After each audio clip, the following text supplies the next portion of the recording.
Welcome to the September update of the Willoughby New Haven line. I've got a bunch of little random things to show you this month, so we'll get right into it. The first thing is this caboose. It's the first caboose that I've ever had on the Willoughby New Haven, so I'm excited to finally get one and kind of figure out how it's going to work around with ops and things. Right now it's just sitting in the Sterling yard. I believe I got it brand new. The prices jumped all over the place. I tried to get a decently priced one. I wanted this paint scheme, as you've heard me talk ad nauseum about the New Haven schemes and how they've changed and they're so obscure, and half of the models out there aren't prototypical, and I do my best to make things as prototypical as I can without going crazy. But I wanted this one as an older one, as though it had been around for a while on the layout. I didn't want the Albert scheme. The McGinnis one I will probably get at some point, the black one. I think there were only 2 black ones actually. But yeah, they're all over the place. Of course I did some research, but this one felt safe. I don't know how accurate the model is to the profile of the actual prototype. I feel like the roof up here is not as it should be. I might be looking at 2 different models or prototypes, but it serves its purpose. It's going to be fun to get this guy into operations. It's only made 1 trip from the Boston area of the layout, or really Willoughby it started at, and came into the Sterling yard. So it's going to be fun to incorporate this. And I did some light weathering like I mentioned. I've got some more to do.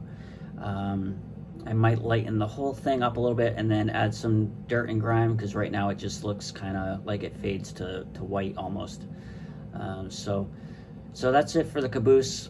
Again, it's the first on the layout, so it's kind of exciting to see this guy rolling around, and we'll get into the next bit.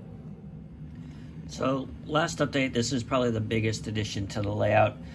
Last update I might have mentioned about getting a interlocking tower. This is the kit I got. It's a Walthers cornerstone. I have to put the chimney on. It's missing there. Again, I did some research, looked at some prototypes, and figured this kit was about the closest to what I wanted to get to. There's one, I forget exactly where it was on the New Haven line. It was very similar to this. Might have 3 windows on the bottom. The roof profile was slightly different, but this one kind of works and fits. It works and fits into the space, and kind of completes this little scene here. So I finished the kit. I had some problems with the stairs. The stairs, if you don't look too closely, they look decent, but the directions were kind of goofy. I broke one of the railing pieces here. This back little piece broke, which was kind of a pain to get that into where it's supposed to be.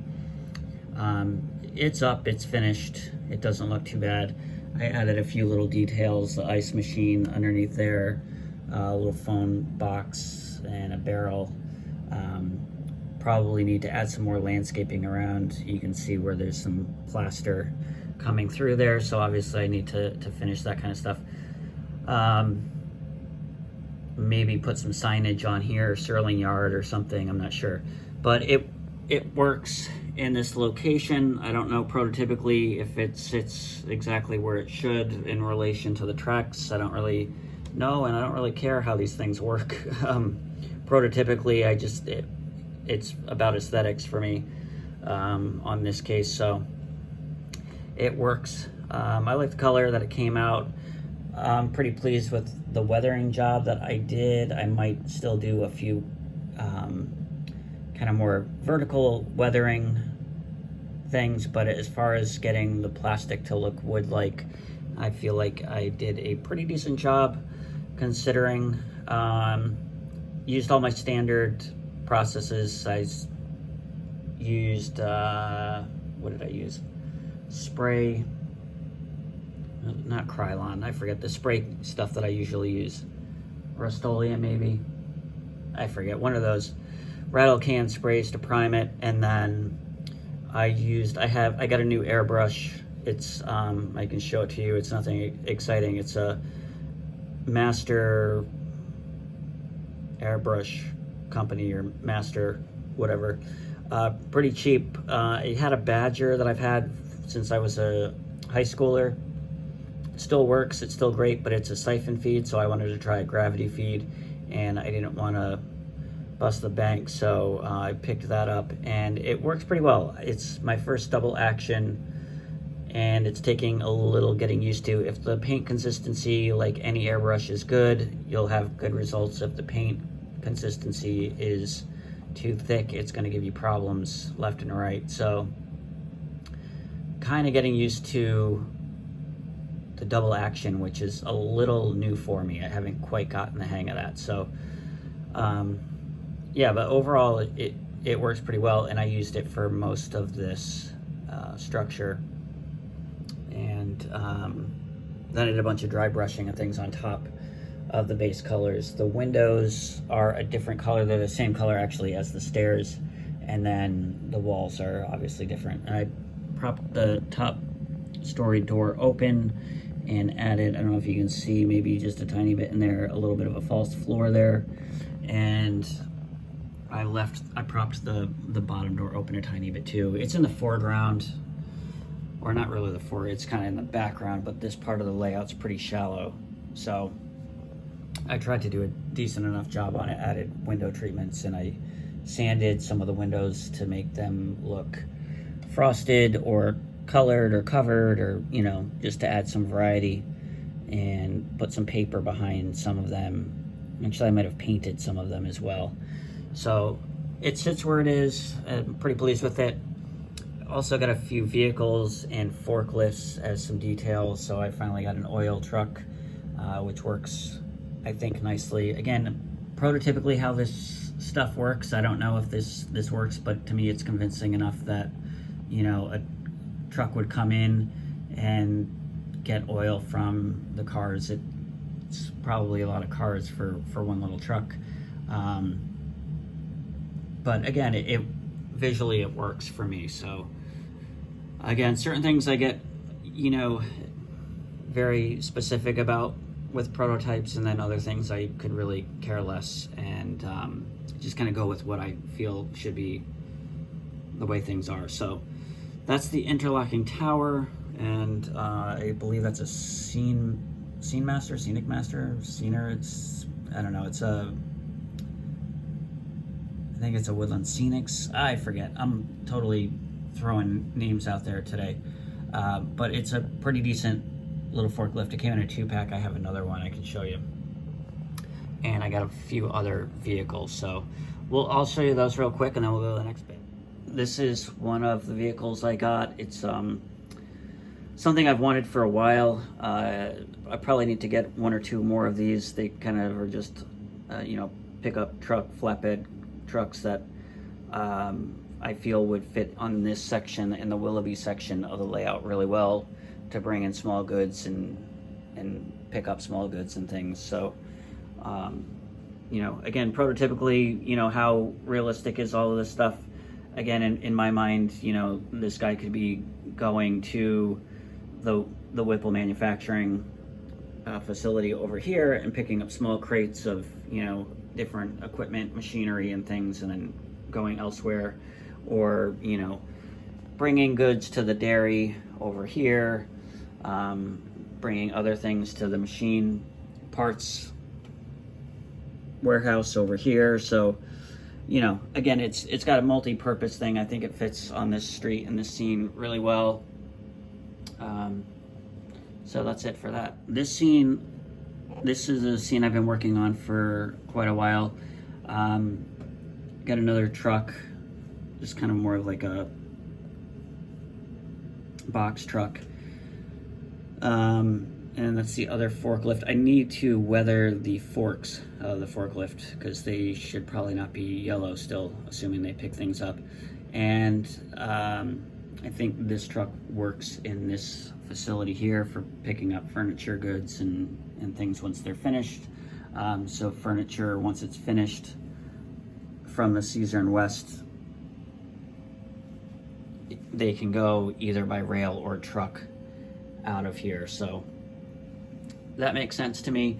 And then I got another fence kit, and so I started to add some fences around to kind of separate this area here, which looks pretty decent. I need to finish the end off on that part. And then I put in behind here fence, and I'm still waiting for some of it to dry, but I put in a fence behind here, which you don't or won't really see, but I did a video the other day where I was looking through, I think it might have been this alley here, and so I wanted to add some visual interest, it's blurry, down in there, down through that alley. So I added some barrels. I need to add some foliage, probably to kind of separate the fence from the ground, and then the tracks above. It all kind of is the same color, it blends together. So I still have a little bit of work to do down here. I might put some trash cans in there, I'm not sure. And then I'm gonna have another alley here moving along, and you can see I've got that fence that carries over, a dumpster, and I'm just gonna put some of these crates that I put together last night that have to get painted.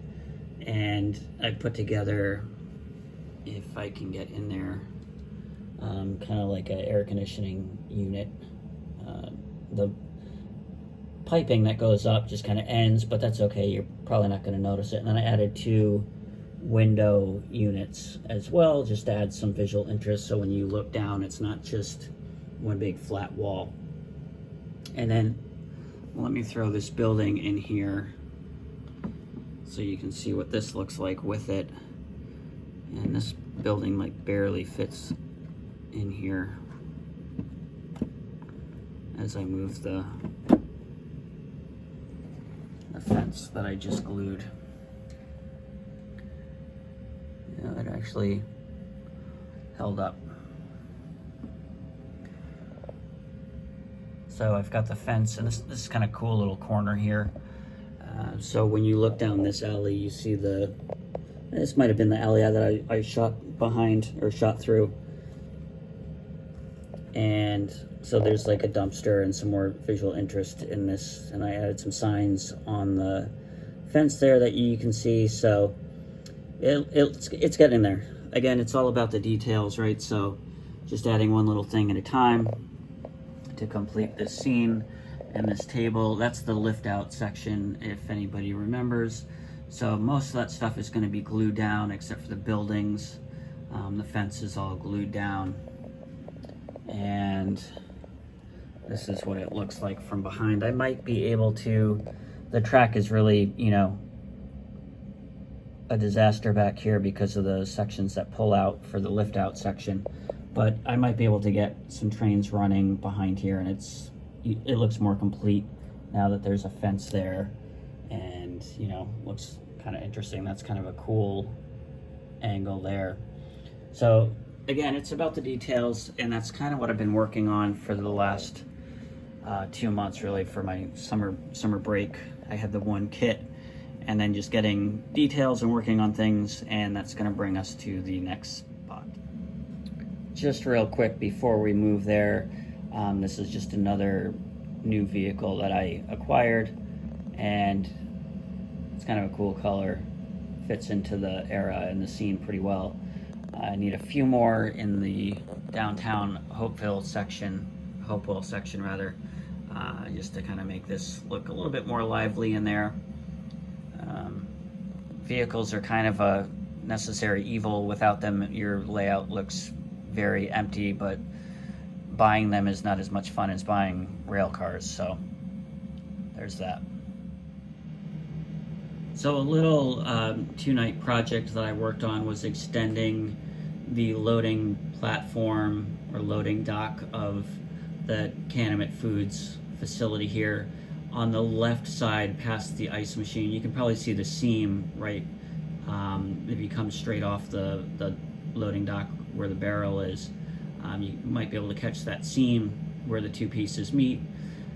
And that is a new section that I added, and it kind of helps so that way, because of that turnout right there, the car that is going to get loaded or unloaded on the loading dock has to be in such a way that it's got to be kind of like far back around here, and so the perspective with me pointing there doesn't work, but the car has to be safely about there for cars to go on the near track, meaning that the door is kind of really at the end of the original loading platform. So now if I move in safely at the kind of like the new section, and I have safe clearance to get around it on the near track. So I extended that platform so it just kind of works better from a logistical standpoint. And then I added two little handrail sections that were actually part of the, I don't know what you call it, but the framework that held up some of the iwi parts that I had purchased that were 3D printed. So the structures that hold up 3D printed parts, I just used a couple of those scraps, painted them, and then put those on those sections. So potentially a truck could come and pick up stuff off the back of the loading dock. They could go into the garage there, and then obviously the rail cars can access the loading platform from the rail side. So it works. Very pleased with it. If I were to go on the other side of the layout and show you what it looks like, it just makes a lot more sense. It's kind of a hard angle to see, but it makes me feel better about now having cars have full access to the loading platform and be safely pushed back enough this way so that way cars can go, or locomotives can go on the near track without hitting them.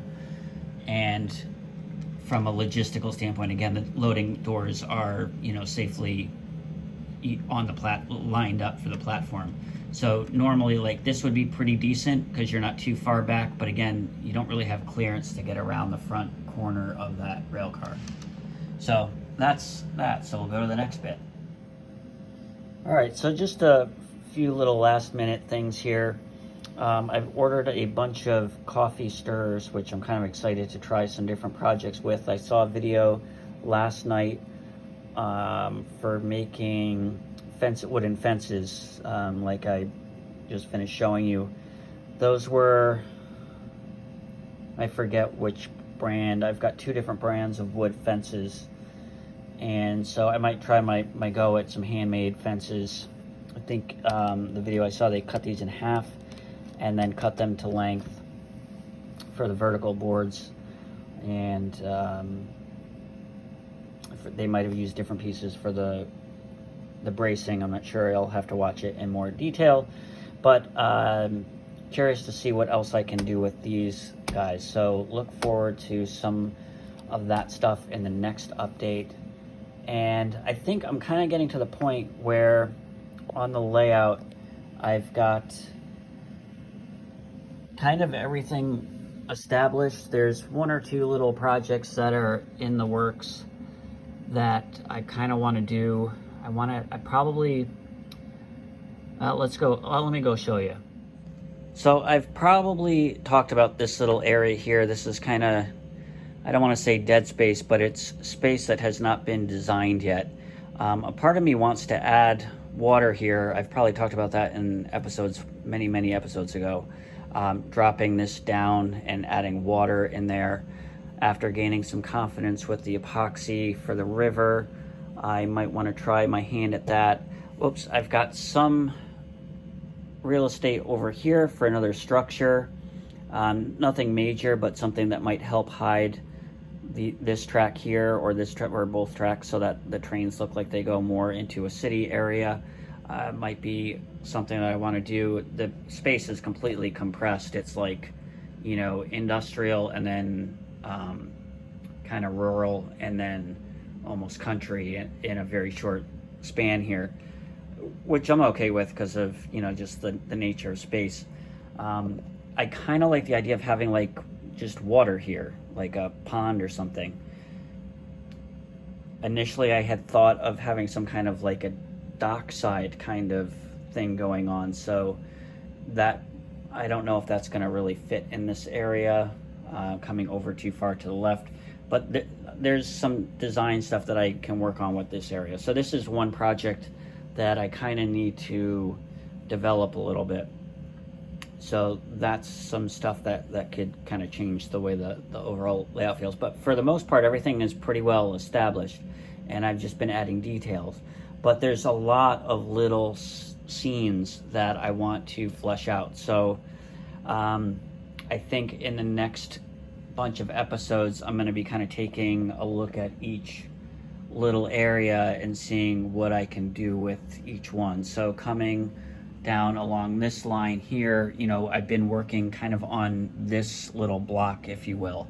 So getting in that fence, you know, I might add a tree or two behind here, but kind of working on this area, getting some more details in here. You know, I talked about getting, you know, kind of a visual interest going along the left side of that building with the window units and things and the stuff on the ground. I might put some more trash and kinds of things, just little details. And, you know, maybe some more in here. So that's kind of, you know, taking a scene that's already existing and then just kind of enhancing it. I mean, obviously this hillside is rather, you know, all of this is just very basic and needs a lot of work. So that would be something that I would work on. I've also toyed around with the idea of getting rid of a lot of the turf back there and adding, you know, cement or pavement, even some of this, adding a little bit more pavement in here. And then as you come down here, getting pavement in front of this section here, and then working on the roofs of these buildings and some more of the skyline. So, you know, taking each little section and working on it, even if it's a small little area like this, just, you know, enhancing just this scene here. So that's probably what I'm going to focus the next bunch of episodes on, you know, kind of taking like, okay, with just this little section here, what can I do to enhance this or fix it or change it? This little guy needs some more foliage. You know, should there be a fence or more fencing, or, you know, boards, or I don't know, something, you know, taking each little area and kind of enhancing it. So that's kind of one of the most exciting parts of model railroading is, for me, is to kind of take a zoom in and, you know, really kind of fine tune things. I have a bunch of little details that I've been putting all around the layout, like the coal boxes and the crates, and I have exterior lighting that I've been putting up in little areas. Let me show you one of those real quick. So this little light above here is new. I just put that in. I put another light in somewhere. I can't remember where I put it in, but I've got a bunch of those little lights, and just, you know, just that kind of adds to the corner of that building. So again, I'm going to be really examining tiny little things and looking, and so that's where it's going to go. So that's going to wrap it up for this update. Sorry it's kind of all over the place, but hopefully you got something out of it. A lot to kind of go over in a short amount of time. You know, this hillside is something else that's very basic. It's got some nice details, but it needs a lot more work. I know one thing I want to try to work on is some kind of fencing along the road, whether it's barbed wire or something. So that's in the front of my brain to kind of work on. So that's going to do it. I could ramble on for the next hour and a half about that stuff. So that's going to do it. Have a great end of your summer and a great start of your fall season, and we'll see you in October, and hopefully I'll have some new projects underway to show you, or possibly finished, and we'll see you then. So happy September.